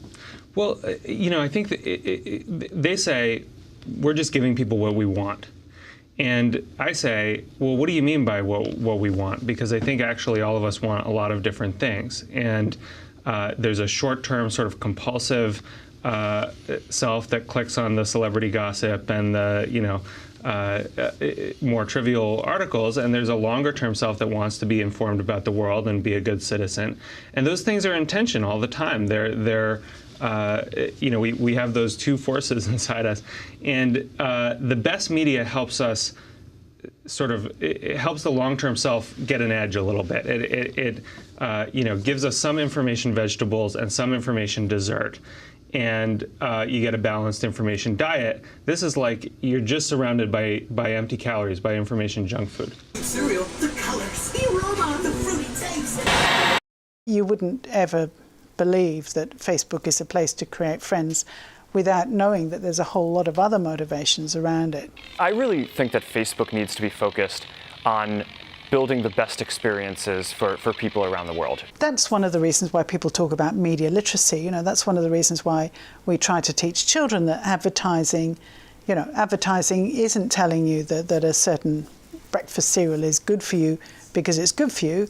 It's trying to tell you that it's because they want you to buy it, and the chances are it's not good for you because it's full of sugar. That's why it tastes so nice, So the same is true for Facebook then? Well, it's full of sugar and it tastes so nice.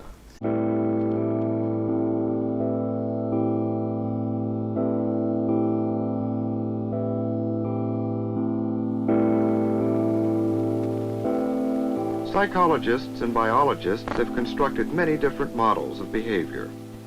For the sake of consistency, we shall describe only one of them, the model of behavior theory associated with B.F. Skinner. My name is Skinner, and I'm a behaviorist. As such, I study rats, pigeons, children, and adults. Naturally, the brain plays an important role in bridging the gap between what has happened to a person and his current behavior.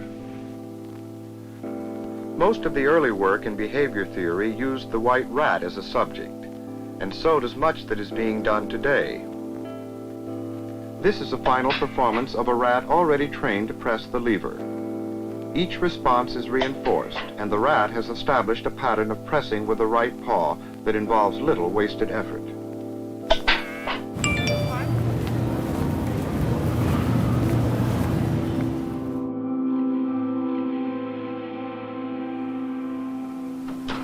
The main thing is what we call schedules of reinforcement. Reinforcement is what the layman calls reward, and you can schedule it so that a reward occurs every now and then when a pigeon does something. We usually use a response with a pigeon pecking a little disc, a little spot on the wall, and you can reinforce with food, but you don't reinforce every time.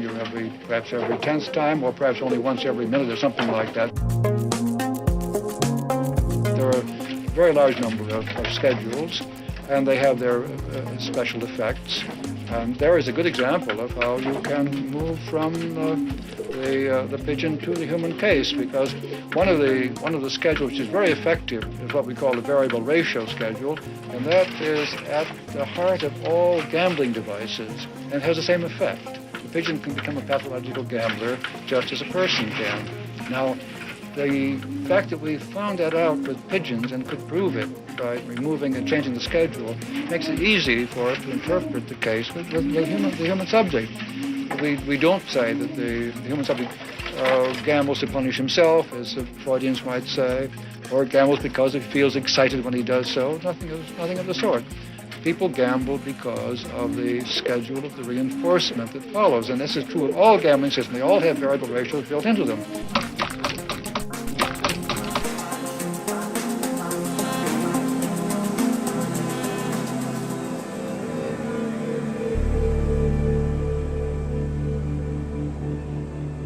If you're using the metaphor of Las Vegas slot machines, it's one thing for a person to make a choice to get into a car, to drive to a casino, to get out and to play the slot machines there.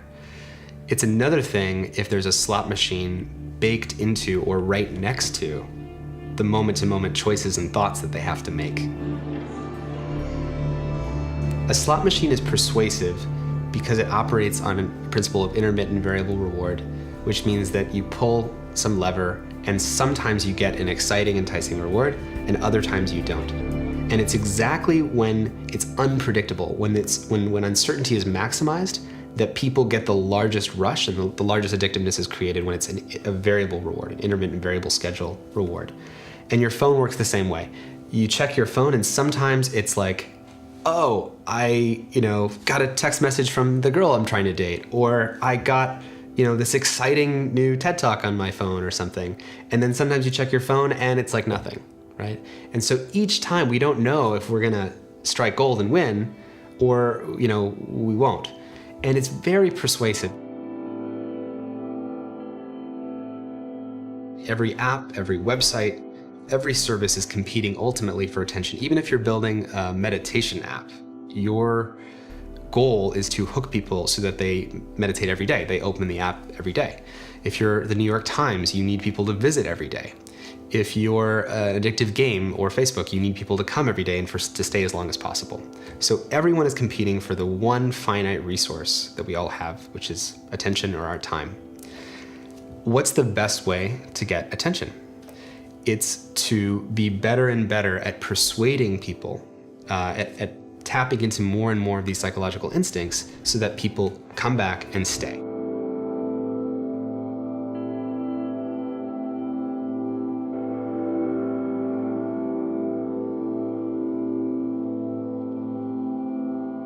You wake up in the morning and one of the first things people do is they turn their phone over and they check it. And that programs their whole mind to think about their day, about what they owe to the world, the obligations they have to repay. And whenever we have a break in time, we don't know what to think about, so we often check our phone to see, well, what should I be thinking about? Who can I get back to? So what typically happened with persuasion was it was a billboard or something like that. So there was a moment where you're driving and you see something and it changes your beliefs about a product. That's one kind of persuasion, but another way is when it's actually influencing the contents of your mind moment to moment. And this is what Skinner talks about and envisaged in the 1950s. Society can be acculturated and programmed using powerful forms of persuasion based on addiction and reward. Professor Skinner has even written a novel, Walden 2, his vision of a whole society programmed on the reward system, behaving infallibly and being happy doing it. Skinner has a very ingenious way of making a system of highly compulsive organizations seem as though it were a very humane one. This is his great and original contribution. The old-fashioned mechanical collectives, the mega machines, as I call them, were brutal. They used punishment as a way of enforcing conformity. Skinner and the psychological school that he represents have found a much better system than punishment. They first tried it out on animals, and now they're applying it to human beings. Reward them. Make them do exactly what you want them to do without the whip, but with some form of sugar-coated drug or candy, which will make them think that they're actually enjoying every moment of it. This is the most dangerous of all systems of compulsion. That's why I regard Skinner's Walden 2 as another name for hell. And it would be a worse hell because we wouldn't realize we were there. We would imagine that we were still in heaven.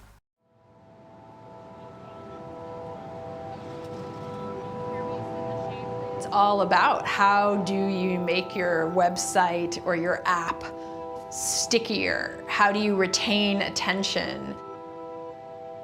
Right now, it's measured through these little units of time and clicks, and how long do you sit there? And you think about what is the logical sort of end point that they're after here. They are trying to turn everybody into what looks a lot like an addict.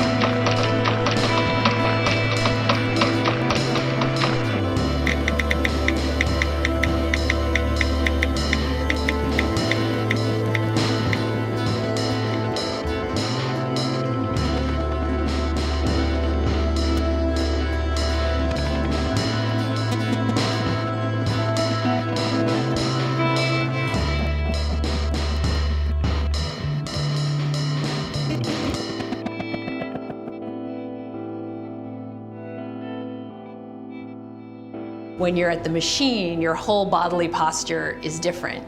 You're kind of slumped down, your eyes look a little glazed over, and you're just repetitively tapping with your finger.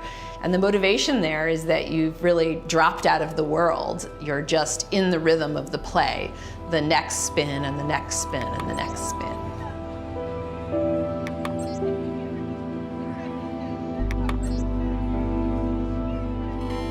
We all have these sorts of experiences today with machines. I think we've all glimpsed the zone, so to speak, whether it's trying to buy something in an eBay auction or playing Candy Crush.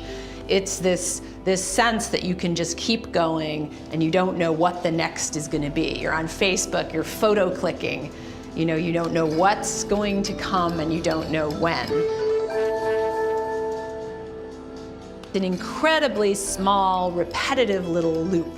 And that ludic loop is being used more and more in the world at large, but especially online and websites.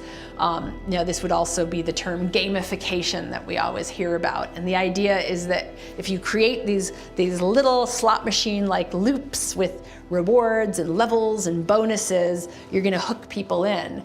And it is true that it has those effects, but also with the collateral damage and the consequences, that there's this little clicking, micro-clicking culture and this sort of value, corporate value, is increasingly coming to be measured in terms of clicks and likes. It's a kind of nano monetization of human experience. You know, if the thought process that went into building these applications, Facebook being the first of them to really understand it, that thought process was all about how do we consume as much of your time and conscious attention as possible.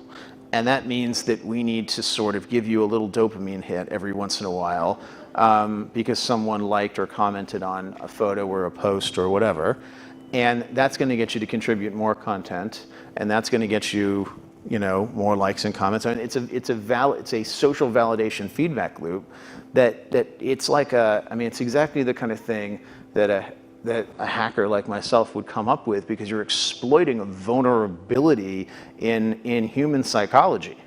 And I think that the inventors, creators, you know, and it's me, it's Mark, it's Kevin Systrom at Instagram, it's all of these people, understood this consciously, and we did it anyway.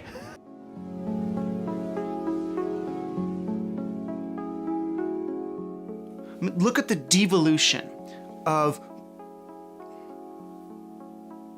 the way we represent ourselves online has devolved from the quirky, personalized HTML web page, homepage of the 90s, to the somewhat modular but still strange presence of a MySpace page, to the completely formatted and market-friendly presence of a Facebook page.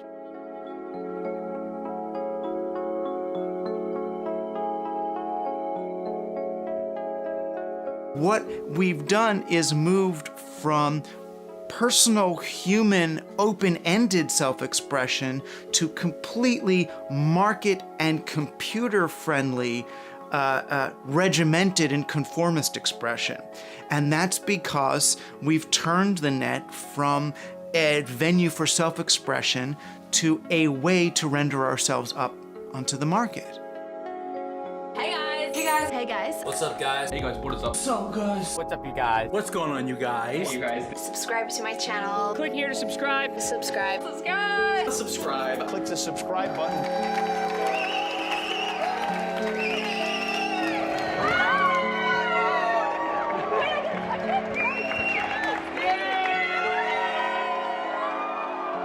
Screen culture is not only addictive, but obsessive-compulsive addictive.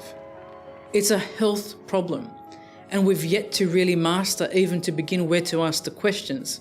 It's taken us 20 years to realize that fast foods cause obesity. And this is a well-known fact. Fast food advertising, even in the sports arena, causes obesity. How long is it going to take us to realize the addictive nature of smartphone usage? 5 years, 10 years? Is that going to be too late by then because the mimicry will have been well entrenched in the next generation? What do you do about that? The thing is, you've got to do something about it today. Absence of evidence isn't evidence of absence, as witness the smoking in the 50s. That was the mantra of the tobacco companies, that there wasn't any evidence. So that's the first issue.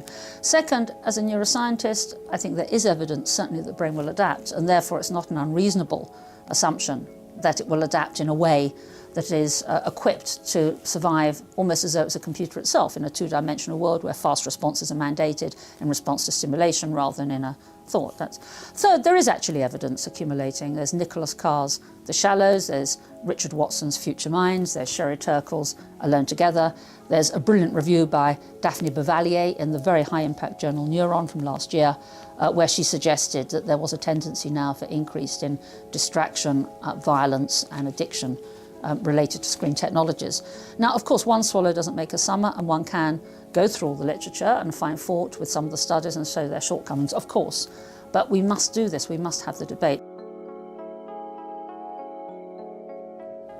Most of the reactions that have taken place in art, including those that come under the head of the beatniks and the hippies, have some underlying sense in the reaction itself. But the remedy is part of the disease. The remedy, in fact, makes it easier for the institutions that now have their hold upon us to be even more compulsive and even more effective than ever before. If we don't care, if we drop out, if we lose ourselves in insane fantasy of some kinds, we lose our possibility of restoring our own autonomy, of taking charge of our life, because this requires greater energy, greater effort than that which is required to live through the daily life of a machine worker. We have to become fully activated human beings, every part of us, tremendously alive and ready to take charge. And this can't be done by people who are in escape, people who are who form the habit of total rejection. We must know what we want, not just what we don't want.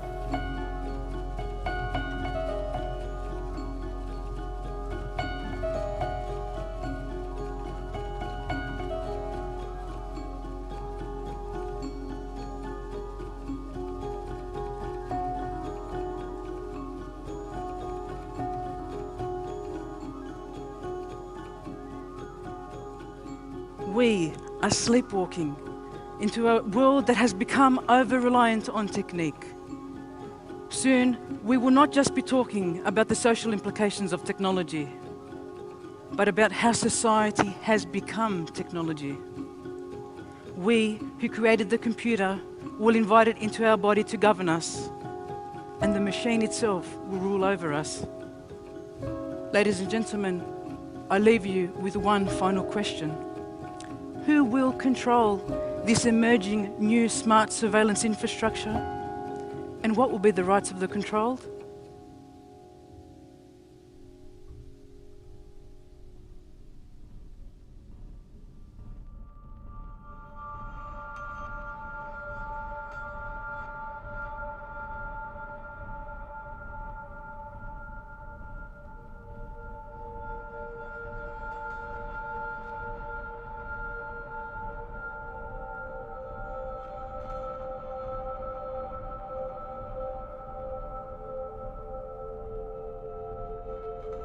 There's these transhumanists who believe that someday humans will be incorporated into the machine, and machines and humans will sort of be one.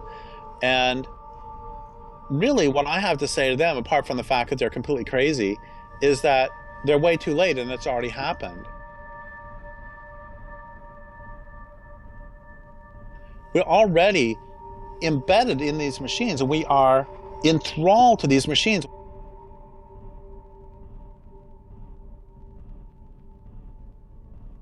Think about it. Do you touch plastic or human flesh more often? You know, or think about it. How many machines do you have daily relationships with? And on the other hand, how many wild animals do you have daily relationships with? And if you have daily relationships with your machines, you can come to believe that those machines are more important than the real world.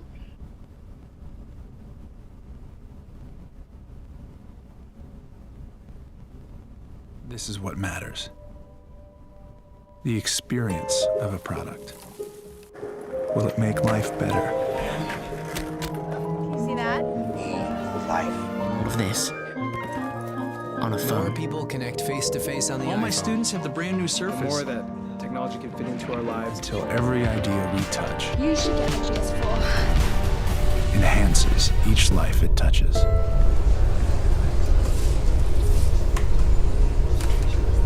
If you only hear things that come from humans or their creations, you can come to believe that humans and their creations are the only ones who exist. And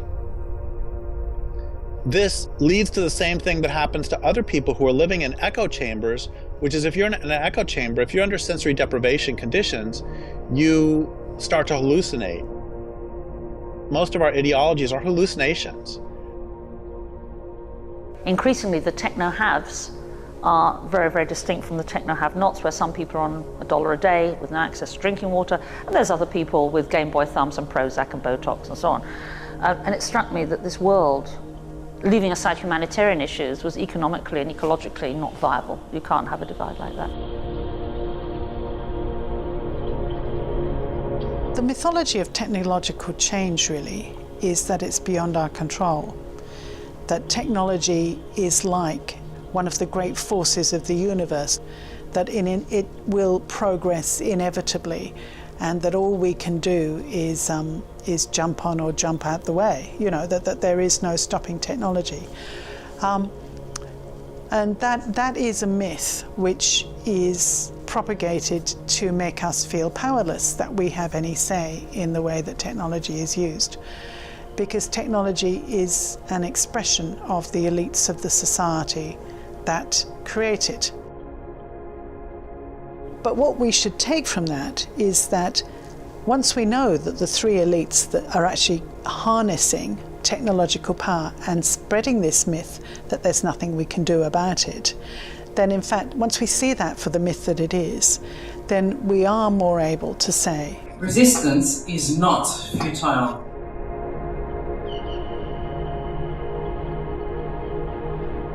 This culture will consume the world in order to power these machines. And, it doesn't require some fiendishly clever conspiracy on the part of machines to do this. What it requires is, I love this line, unquestioned assumptions or unquestioned beliefs are the real authorities of any culture. And all it takes is an unwillingness to question the beliefs on which the system is based. And there's a great line also by Upton Sinclair. It's hard to make a man understand something when his job depends on him not understanding it. And I would say it's hard to make a person understand something when their entitlement depends on them not understanding it. And when their addiction depends on them not understanding it. I think that it's all tied to addiction too. The word addiction actually comes from the same root as to enslave, because originally a judge would issue an edict causing someone to become a slave, and so they were addicted. It's pretty clear, when we talk about people who are heroin addicts or something, it's pretty clear that they are enslaved to the addiction. And it's a little bit less easy to see in ourselves as we spend most of the day staring at a screen. And it's also a bit more difficult to see when we talk about some group of people being addicted to power over others, which is what this culture is really based on.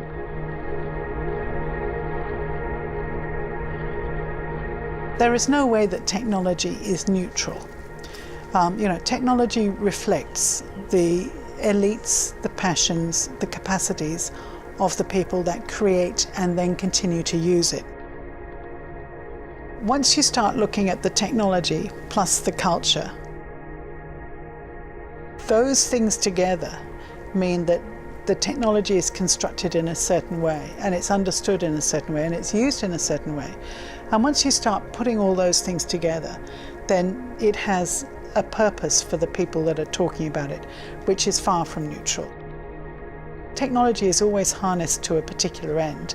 Now, sometimes that can be positive or negative, but it's not as simplistic as saying, oh, it's up to people how they use it, because people can only use it within the constraints of how it's designed, the knowledge that they have, and the society that they've been socialized in. And those three things together mean that technology has an actual cultural value which is far from neutral. Until we start asking those questions, what are the social costs and benefits? And who is excluded? And what is the environmental cost of all this? I mean, there are, in terms of the huge amount of toxic landfill from discarded mobiles, for example. Yes, and, until we start looking at those other pictures in terms of we look at the way that technology works as a network of connection, but instead see it as part of a living world, because technology is not part of that living world. It has an impact upon that living world. Until we see those bigger questions and technology in the broader scheme of things rather than just as its own story, I think we're only scratching the surface of the many ways in which we are using it, and we're using it to change ourselves and our futures.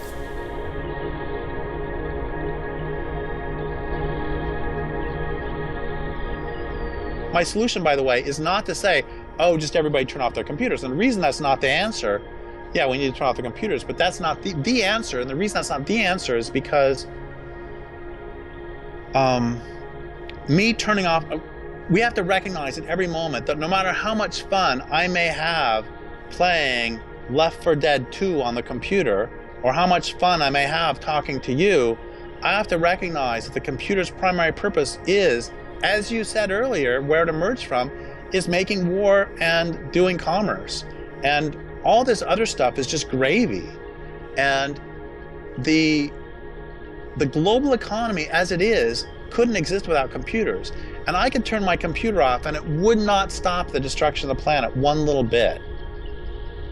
What needs to happen is the entire infrastructure, the entire technique surrounding all this needs to be stopped. And it needs to be, it's so highly addictive that I think it needs to be destroyed, because I believe that people are so addicted to it that they won't give it up.